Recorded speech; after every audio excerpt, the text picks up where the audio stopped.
Welcome to Libraries and Comics. I'm Moni Barrett, and a little bit about me if you're new here. I am a comics librarian, a former Eisner Awards judge, past president of the American Library Association's Graphic Novel and Comics Roundtable, it's a mouthful, co-founder of the nonprofit Creators Assemble, and the person behind Library and Comics, which is where you are now, Libraries and Comics. Which you can find my website and across social media platforms at Libraries and Comics. But more important than who I am, we have writer Anna Olswanger here. Hello. Hi. And her collaborator, Dr. Hillel Grossman. Hello. Good to see you.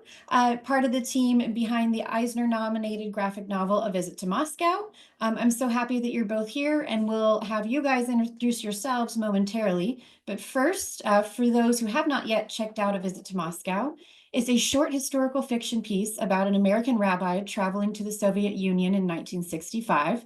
Despite Russia being a dangerous place for Jewish people at the time, the rabbi embarks on a secret journey that changes his life forever. I don't want to say too much more than that because I know we're going to get into that. But the book itself is professionally well reviewed. It's appropriate for middle grade readers and up, and really it's enjoyable for anyone.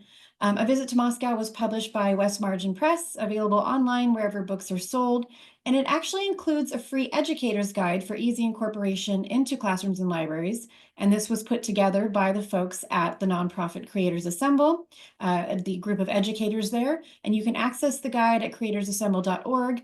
And if you didn't catch all that, I'll be posting all of these resources and links into the show notes and across social media.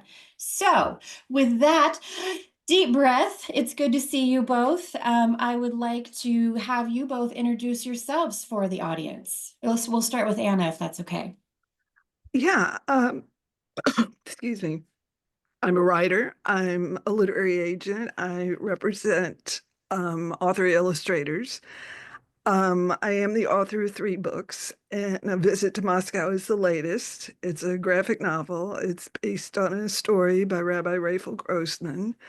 And that's the important stuff. Excellent. Thank you. And Dr. Grossman? Well, I'm Hillel Grossman. I'm a psychiatrist. I've been working with a geriatric population for the past several decades. But what's much more salient is that I'm the son of Rabbi Grossman, about whom we'll hear more about his story soon. Excellent. I'm just thrilled to have you both here. So we will dive right into questions about the book. So mostly for Anna, but really either one of you can weigh in. Give us like an elevator pitch for what A Visit to Moscow is about, and also from your perspective, why it's important for schools and libraries. Wow. Okay. So, like you said, it takes place in 1965. A group of 9 Orthodox rabbis went to the Soviet Union. It was a time when the Kremlin allowed them to come because they were concerned about their public image. So the non-publicized mission of the rabbis was to investigate reports of anti-Semitism in the Soviet Union. There had been rumors of discrimination, repression of religious practices, lack of access to jobs, to school. Jews were considered social pariahs. Many of them hid that they were Jewish because of the persecution. And the rabbis, the nine rabbis, knew that this trip was a risk, that their guides would be KGB agents, that the rooms would be bugged, that they would be monitored, possibly recorded. But even more at risk was Rabbi Grossman, because he had an additional mission, which was to find a certain family.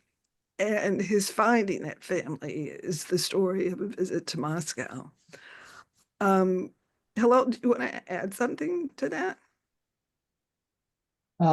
Yeah, so I would add, in 1965, I was 5 years old. So I do actually have these memories of meeting him at JFK, and I certainly recollect what he brought back, the presents, because they were so distinct and only from Russia.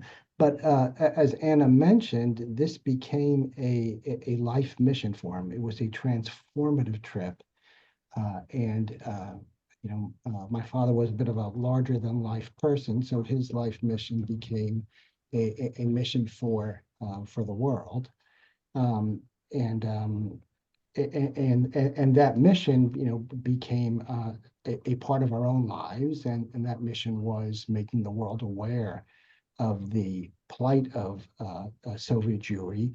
What the rumors that people that you referred to, they corroborated them to an exponential degree. That religious repression, would be a gentle term for what that very large population of 2 million Jews was suffering, and he saw it quite vividly, and came back and reported on it in vivid detail.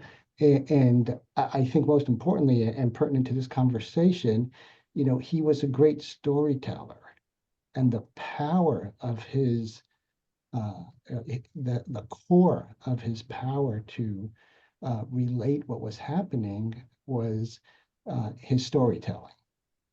And this story in particular was the story, at least for me, that stuck with me, and I think stuck with anyone else who heard it, and I think had remarkable impact on making people aware of what they had seen and what was going on in the Soviet Union.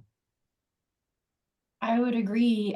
Storytelling wise, as far as the book itself, I remember actually reading it at the Eisner judge table at the headquarters there, and us trying to figure out what kind of category we could put it in so that it could get the recognition that it deserved, because we knew we had something special just by looking at it. And I think having it drawn the way that it is, which we'll talk about, having kind of the back matter and the context that's both in the book and that you're providing here, just really brings it's short, it's easily digestible, it's all ages appropriate, and yet it tells such a story that will stick with you, and one that teaches about a part of a time in history, a part of history that so often doesn't really get thoroughly investigated nowadays. Would you say that that's pretty accurate?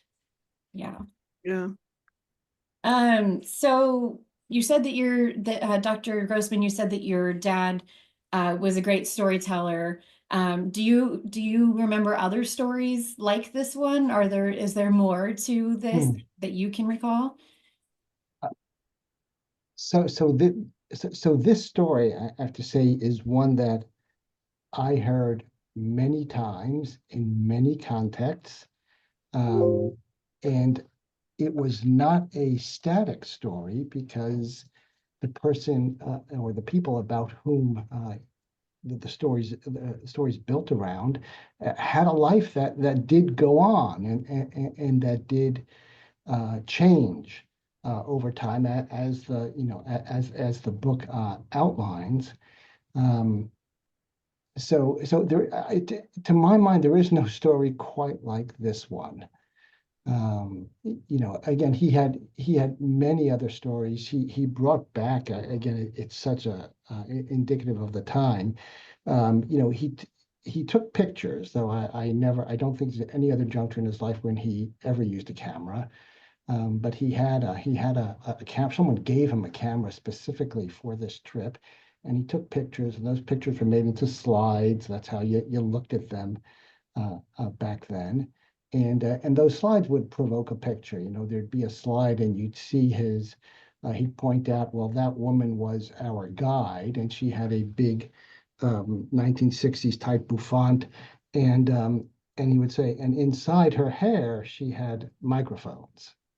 Oh, And he said, when we got to our hotel, we knew that embedded somewhere in the hotel. In every room was a microphone, so we would, you know, not speak, or we would, they would speak in, not even in Yiddish, because they knew that the KGB had Yiddish speakers who would translate for them. So they would speak sometimes in Hebrew, presuming that no one had the expertise in that, or they would, write on paper. Um, so there were many stories that just came out of his pictures. He would show us a picture of an old rabbi, and who just looked. The picture was just one of of just terror, and he would tell us how terrified this old rabbi was to speak with them, to be in the room with them. And there were people that they knew in the room, that there were KGB agents who were watching, not just them, but also watching the Soviet citizens in the synagogue, and seeing who was there. So there were other stories. Again, one of the there was a song, or a few songs, that they brought to Russia and to teach people, and the song of the Soviet Union, of the Soviet Jewry resistance, was, this Am Yisrael Chai, this very simple song of just, the people of Israel live, which gave, the aim to give this hopeful message to these very oppressed people. And my father's recollecting how they taught this song, and how the song was learned, and then the defiant singing this at the top of their lungs, the entire mass of Jews who had come to see these American rabbis. Again, an image that stays with you and doesn't leave. Defiance against the great powerful Soviet Union, with nothing more than song and human willpower and courage. It's a powerful story. It's amazing. That almost needs like a video recreation, or a stage recreation, or something. That just, Yeah, yeah. wow, that's really amazing, and inspiring, honestly. So speaking of kind of different ways to recreate and to adapt, Anna, why a graphic novel format, and what was the adaptation process like, in that? Um, so it started out as an episode in a novel. Rabbi Grossman and I started collaborating in the early 80s. I was a young writer who had nothing to say, and he was a experienced storyteller who had incredible wisdom and a sense of drama. So we matched. And so the first project was a novel. It was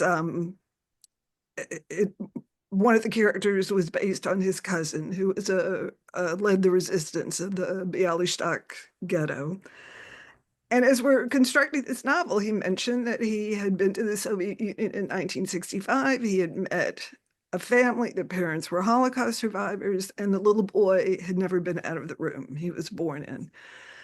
So that was in the novel, but life intervened. Rabbi Grossman had other projects. We didn't finish the novel, and he died in 2018. So his daughter sent me a box of the writings we had worked on, and in that box were the 100 pages of the novel, which prompted me to look back at the notes, and realize instantly I couldn't tell what was fact and what we had created for the novel. So as we got to the point where it would be published, I knew it couldn't be nonfiction. It had to be historical fiction. And that's how we proceeded. It was A Visit to Moscow, adapted by Anna Olswanger, based on a story by Rabbi Grossman. And I always intended it to be an illustrated book, but in those early days, there was no acceptable illustrated work for adults. The idea of an illustrated short story was was just not entertained. And thank God, as time went on, graphic novels came to the fore. And and so I could envision this as a graphic novel with text and art, and it was wonderful. To have the illustrator, the editor, that everyone was on board with the vision. With that, when we're talking about the artwork, tell us about your illustrator. Was that something that the publisher like facilitated that relationship, or did you reach out? And also a little bit about her background, because I know that it's relevant to this story. Right. Yevgenia is from the former Soviet Union. She was actually born in the Ukraine. She was my client for years as a picture book illustrator and author. And I knew from the beginning, as soon as I could envision this as a graphic novel, that she would be the perfect illustrator. Her art to me had a reminiscence of Soviet art, but it was also lush and intense. And I was, thrilled when she said she would create 2 sample pages. And that's what I sent out as the literary agent with the text, the sample art. And that's how we got the publisher, was from, I think, the impressiveness of her art. And Dr. Grossman, at what point did they reach out to you, or were you involved at all in the creation process, or did you just kind of cheer on from the background, or how did that work? So I think I've been cheering Anna on for as long as I know. I've known Anna for well, for decades, at least 40 some odd years. And I've always known, the power of her writing. And so, yes, so I was there as a cheerleader. At some juncture, Anna asked, for if I could write an afterword, and I did that, very, very happily. But this is Anna's project. This is Anna taking this material and birthing it into a book, into a graphic novel that goes from just a story that a few of us have in our heads to something that the world can share. Yes, there's no one better to have brought this project to life. So, and I have a question. I mentioned that there is a free guide available at creatorsassemble.org. And this question comes directly from the guide. And of course, the guide's purpose is to help easily incorporate, book club discussion, facilitations, and classroom use. So the question is, rather than opening directly with the rabbi's arrival in Moscow, the book instead opens and closes with Zev's dreamlike, mysterious vision. Why do you think the author, Anna, sitting here with us, chose to bookend the story with these sequences? Every writer wants to bring something to a project that they've heard. You don't want to be just the transcriptionist. So that's an ego thing. And so I thought about what could I bring to this incredible story? And I decided that what struck me so much about this story was when that little boy had never been out of the room he was born in, and yet he thought the world was extraordinary. He had seen the moon and the stars and trees and heard the wind and seen buildings. And he was not bitter, he was not angry, he loved the world.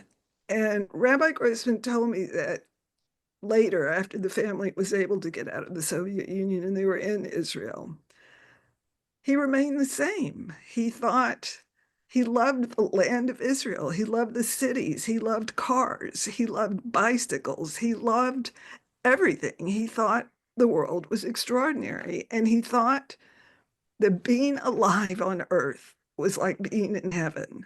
And that's what I wanted to bring to the story. So I opened it with the adult Zev, who is dead already. He's just stepped on a landmine in Lebanon. He looks down, he sees this lush landscape of Lebanon. He sees the river, he sees the haze, he sees archaeological ruins. And then it starts to fade, and he starts to forget who he is and his name, and he only hears a voice. And that voice, we figure out, is the fictional Rabbi Grossman, who is about to tell his family a story. And the story is a visit to Moscow. So at the end of the novel, Zeb remembers all the events of the story. He remembers he died. He remembers he was alive. And he remembers that being alive was like being in heaven. And that's what I wanted to bring to the novel. And it just felt to me that it required the bookends of the sort of mystical presentation. It's beautiful. It's funny because you had referred to yourself at the time as a young writer without anything to say, but you certainly had a vision and a way to infuse magic into an already amazing story. And then you had Dr. Grossman cheerleading, and I think this is just, you know, the perfect coming together of all the things that makes this book so very, very special. I want to be mindful of your time, and we have a little bit of outro stuff, but I do want to ask both of you, is there anything else that you want to convey to our audience about this award-winning A Visit to Moscow? Hillel, why don't you go first? Yeah. So this is, in some ways, it's a story of, the Soviet Union and of something, a historical entity, and of things that happened a long time ago and people that are not here anymore. On the other hand, this is a story of human cruelty, oppression, and how someone is able to use religion to find meaning, direction, and purpose, or more than one person was able to, and then to do what's right and to make things right. And that is not a story that's limited to that time, but that is a story of our time. That is a story for now. That's chilling because you're absolutely right for both better and worse, right? The hope and the inspiration better, but history continuing to repeat and oppression continuing and all kinds of other things that we could touch upon today that are, you know, just as true. It's really thought-provoking. So thank you both again. And I want to just reiterate that A Visit to Moscow is available to purchase online. Again, the links will be here under these notes and also across social media. The free educator's guide is on creatorsassemble.org, and the links will be there as well. And just again, thank you both so much for being here. You're both brilliant, and you're bringing so much like hope and inspiration and wonderful empathy and things into the world that we definitely need. So thank you. Thank you. Yeah. Thank you. Yes. Thanks. And I'm going to go ahead and that's it for Libraries and Comics and Moni Barrett. Thank you to the audience for spending time with us.